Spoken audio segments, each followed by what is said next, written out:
봅시다. 그 유형 8입니다. 37페이지. 그 방정식에서요. 부등식은 나중에 설명하고 방정식 문제부터 보겠습니다. 교과서에 써있는 내용부터 먼저 설명을 드리고 그 다음에 제가 하고 싶은 얘기를 할게요. 교과서에 설명되어 있는 것은 3차 방식부터 되어 있어요.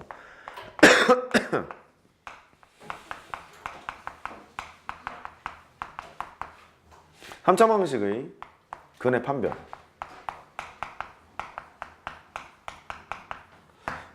어, 2차 방정식은요, 근의 공식이라는 게 존재하고 판별식이라는 게 있잖아요.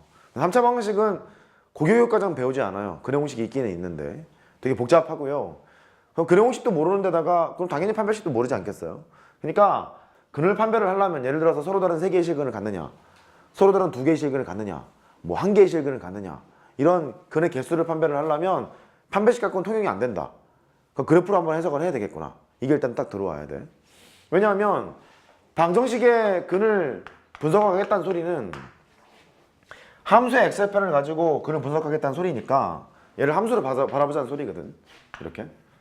마침 3차 방정식이었으므로 우리가 다루는 함수는 3차 함수였을 거라고. 그 3차 함수는 딱 두 종류라 그랬죠? 무엇이 있거나 극값이 있거나 극값이 없거나 둘 중에 하나를 했잖아. 그러니까 극값이 있는 경우랑 극값이 없는 경우 나눠서 생각을 해야 될 것 같아. 첫 번째, 극값이 존재하는 경우. 자, 서로 다른 세실근을 갖는 경우는요, 이렇게 생겨 있거나 뭐 이렇게 생겨 있거나 그래야 될 것 같아. 엑셀편이 3개라는 얘기니까 이렇게. 자, 그러면요, 이 상황에서는 극대값이 양수고요, 극소값이 음수인 것 같고, 이 상황에서는 또 극소값이 음수고 극대값이 양수인 것 같습니다. 어쨌든 이 두 개는 서로 다른 보호를 갖고 있으므로 서로 다른 3개의 실근을 갖는 경우는 극대값이랑 극소값을 곱한 것이 음수야 라고 판별식 대용품을 쓸 생각이야. 됐니? 그 다음에 두 번째, 교과서에 다 나와 있는 내용입니다. 가요. 얘가 이렇게 되어 있는 경우 서로 다른 2개의 실근을 갖죠. 한번 따라 볼래요? 서로 다른 2개의 실근. 물론 이렇게 표현할 수도 있어요.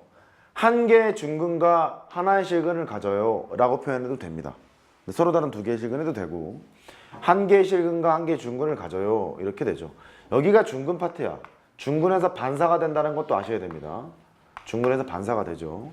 어쨌든 얘가 서로 다른 2개의 실근을 갖는 경우는 극대값이 여기는 0이야. 여기는 극소값이 빵이야. 그러니까 극대값 또는 극소값이 반드시 0이 되는 것 같거든. 그래서 서로 다른 2개의 실근을 갖는 경우는 극대값이랑 극소값의 곱이 0이라고 판단을 해보자. 이게 두 번째 상황이고, only one, 단 한 개의 실근을 가질 수 있어요. 정확히 말하면 한 개의 실근과 2개의 학원일 텐데 그냥 다 only one, 하나의 실근을 가질 경우, 그럴 때는 이렇게 생겨 있거나 아니면 저렇게 생겨 있거나 이렇게. 극대값, 극소값이 전부 다 음수입니다. 극대값, 극소값이 전부 다 양수입니다. 따라서 서로 다른 한 개의 실근, 그러니까 only one, 하나의 실근을 가질 때는 극대값이랑 극소값의 부호가 같으므로 너는 양수 취급을 한다. 이게 판별식 대용품. 됐어요? 만약에 극값이 존재하지 않는 경우라면 되게 심플해. 극값이 없다는 얘기는 x제곱의 개수가 양수인 것만 바라봐도 계속해서 증가하는 함수거든요. 가다가 쉬었다가 올라가는 이런 형태든 아니면 갔다가 훅 올라가는 이런 형태든 여기 0 되는 게 있다는 소리고 0 되는 게 없다는 소리고, 어쨌든 only one이야. 한 개밖에 없죠. 따라해봐. 한 개. 그런데 그 중에 미분에서 영역을 만족하는 게 존재하는 경우, y는 x제곱처럼 이렇게 만난다. 그러면 이 지점에서 3중근을 가져요. 그렇게는 얘기할 수 있겠죠. 예를 들어 y는 x제곱이 있다는 거야. 0 대기 x값을 찾아라. 그러면 빵빵빵 3개가 있는데 0 하나만 딱 써놓고 3중근 그러면 되잖아. 이해된 거죠? 이런 경우에만 3중근 정도로 생각을 하시고 근은 하나밖에 없다라고 생각하시면 될 것 같습니다. 그럼 3차 방식의 근의 판별은 극값이 존재하는 경우랑 존재하지 않는 경우를 나눠서 생각을 하는데 판별식 대용품으로 극대값이랑 극소값의 부호를 통해서 판별을 하러 간다. 이 소리예요. 얘의 장점은 뭐냐면 3차 방정식에서는 편해. 막 변수가 막 나와도 얘만 쓰면 다 해결이 된다는 장점이 있는 반면 단점은 범용성이 없어. 딱 3차 방식에서 못 써. 두 개 차이가 있습니다. 두 개 차이가 있어요. 그렇게 한번 기억해 주시고, 그러면 범용성을 갖는 거, 어떤 함수가 나와도 다 판별할 수 있는 상황으로 한번 가보자. 방정식. V 해법. 아무것도 없습니다. 그냥 놀러 가면 됩니다. 이렇게 할 거거든. 저기에 있는 방정식을 함수의 엑셀편으로 바라보자 그랬으니까 방정식의 근을 판별을 해라, 혹은 뭐 근의 부호를 조사를 해라, 이런 문제가 나온다고. 뭐 서로 다른 두 개의 양근, 뭐 한 개의 음근, 이렇게 근의 부호, 또는 근이 무슨 뭐 1보다 크다 할지 뭐 3보다 작다 할지 이런 얘기가 나온다고. 근의 판별, 근의 부호, 근의 분리, 이런 게 다 나오는데, 그 방식 문제를 풀 때 해법이 이렇게 해요. 식을 찢어, 분리를 해놔. 식 하나는 빵 이렇게 있을 거 아니겠니? 식을 두 개 이렇게 확 찢어놓고 나서 왼쪽에 있는 것은 고정되어 있는 함수, 내가 그릴 수 있는 것, 오른쪽에는 움직이는 함수, 얘는 움직여? 움직인다. 두 개로 찢어놔. 찢어놓고 나서 움직이는 함수의 결정은 딱 두 개만 생각하세요. 상수함수거나 아니면 많이 봐줘야 1차 함수거나, 두 개 정도로만 생각을 하십시오. 2차 이상의 다항식 또는 초월함수로 가잖아요. 너무 어려워. 무슨 뜻이냐? 3차 함수가 이렇게 내가 그렸다고 쳐봐. 이게 그렸어요. 여기가 fx를 그렸거든? 근을 판별을 할 때 극대값을 지나는 상수함수를 하나 생각하고 극소값을 지나는 상수함수를 생각하잖니? 그러면 전부 다 판별이 돼. 여기에 있는 것보다 높은 상수함수를 때리잖아? 그는 한 개에서 만나지. 또 이럴 때는 두 개에서 만나고, 이럴 때는 세 개에서 만나고, 이럴 때는 두 개에서 만나고, 이럴 때는 한 개에서 만날 거 아니겠니? 그러니까 근을 이렇게 찢어놓고 판별을 하게 되는 순간 한 큐에 그냥 다 해결이 된다고. 직선일 때는 어떻게 되냐면 이런 식이야. 3차함수 그렸잖니? 이렇게 접선을 생각해요. 따라해봐. 접선. 접선을 연습하고 싶거나 접선이 자신 있는 사람은 하는 거 말리지 않겠어요. 참으십시오. 얘랑 네가 있지? 그럼 얘도 판별이 돼. 얘보다 y좌표이 높잖아. 그럼 한 개에서 만나. 이럴 때는 두 개, 사이였을 때는 세 개, 이럴 때는 두 개, 낮으면 한 개, 이럴 거라고. 근데 접선에 대한 지식을 좀 필요로 하는 문제 유형이기 때문에 얘는 애지간하면 참으십시오. 도저히 안 되겠는 경우는 하는 겁니다. 됐죠? 게다가 이것도 기울기가 정해져 있으면 해볼 만한데 기울기도 막 움직이잖아. 그러면 난리 납니다. 기울기도 변수고 y좌표도 변수잖아. 그러면 이게 이렇게 될지 저렇게 될지 어떻게 합니까? 모르잖아요? 그럴 땐 절로 간다. 일로 간다. 그러니까 기본적인 해법은 그래. 3차를 놀던 4차를 놀던 여기는 고정, 여기는 움직이는 거. 움직이는 거 포인트는 상수함수거나 1차 함수. 뭐랑 뭐? 상수함수랑 1차 함수 갖고 놀아야 하는데 마침 3차 방식이었다면 이쪽이 찌질러 이렇게 왔는데 상수함수도 변수. 안 돼. 1차 함수를 보냈는데 이것도 변수야. 둘 다 변수야.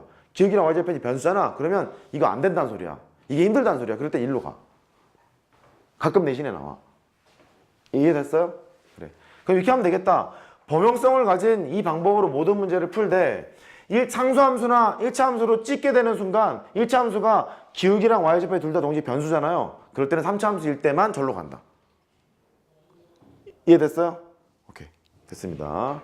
그럼 문제 풀러 갑시다. 필수 예제 보세요. 8번 4점이죠.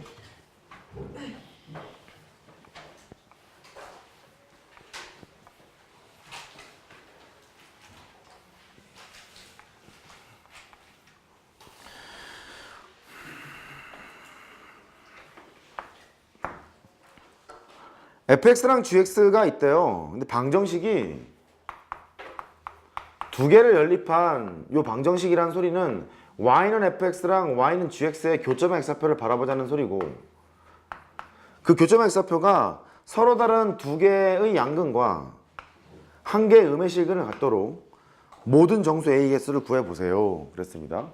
a의 범위를 구하라는 얘기가 마찬가지겠죠. 그러면 3x제곱 x제곱 마이너스 3x를 써놓고 x세제곱 빼기 4x의 제곱에다가 9x 더하기 a까지 놔뒀어요. 그대로 지금 써놓은 거거든요. 왼쪽에 있는 3차 함수랑 오른쪽에 있는 3차 함수 교점의 x좌표를 분석하러 가야 하는데 이거 할 때 이렇게 하기로 했죠. 한쪽으로 몰아. 고정. 여기는 움직이는 거. 움직이는 건 상수 또는 1차 함수. 싹 몰아요. 싹 몰면 2x의 세제곱. 얘 이쪽으로 넘어가면 3x의 제곱. 얘 이쪽으로 넘어가면 마이너스 12x. A 냅둡시다. 이렇게. 그럼 이렇게 바뀌는 거네.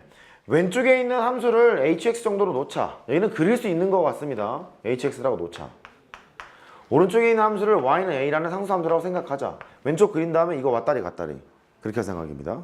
왔다리 갔다리 할 거기 때문에 양근이 어쩌고 음근이 어쩌고 했으므로 조금 자세히 그려야 되지 않을까 싶어요.